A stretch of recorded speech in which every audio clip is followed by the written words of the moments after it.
बाजूला माझं शेंदाड हिरवं नवी मुंबई आंतरराष्ट्रीय विमानतळाच्या पण जो महापुरुष या इंधनाच्या टाक्या आहेत त्याच्यामध्ये 4 बदल होतात. परिवर्तन, पिकलेलं शेंदाड पिकलं की ते मऊ, ते गोड होतं, त्याचा रंग बदलतो आणि त्याचा सुगंध येतो. असा महापुरुष ह्या आहेत इंधनाच्या टाक्या. आपल्याला सर्वांना या ठिकाणी लागतात.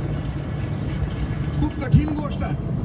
एखादं डेव्हलपिंग स्टेज मध्ये आहे. या ब्रिजचं काम चालू आहे आणि सर्वार्थानं उमललेलं असतं.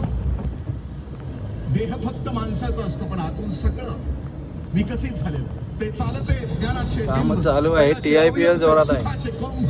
माणूस पण तेव्हा हा ब्रिज जोडायचा आहे अजून.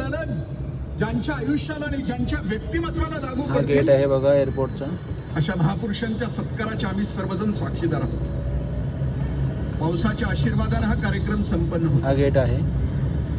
Shower blessings are powerful blessings असं म्हटलं.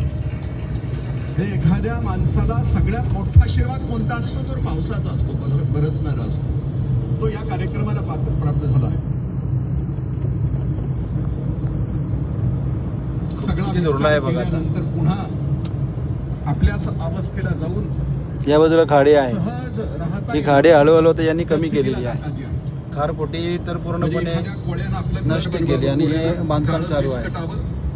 आणि ते जाळं पुन्हाच आपण खाऊन आपल्यामध्ये रम्मान व्हावं अशा अवस्थेला काकाजी पोहोचले. या बाजूने विमान येतात, पुढून येतात. आता हे उतरण्याचं जागा आहे. आणि आपल्या सगळ्यांचं भाग्य टेक ऑफ, लँडिंग. लँड माफ करा. आपल्याला गेली अनेक वर्ष काकाजींना आपण ऐकतो आहे की आपल्या कानाचं भाग्य आहे.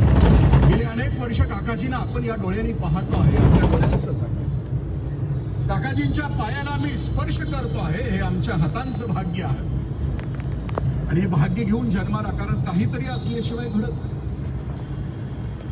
ज्ञानेश्वरीचं आता काही जण सांगतात त्यावेळेला विनम्रतेनं इतक्यात एखादं विमान येईल. 2 मिनिटं थांबलो की लगेच विमान आलं असतं. ज्ञानेश्वरी सांगू शकतो, कारण पेसाच्या खांबात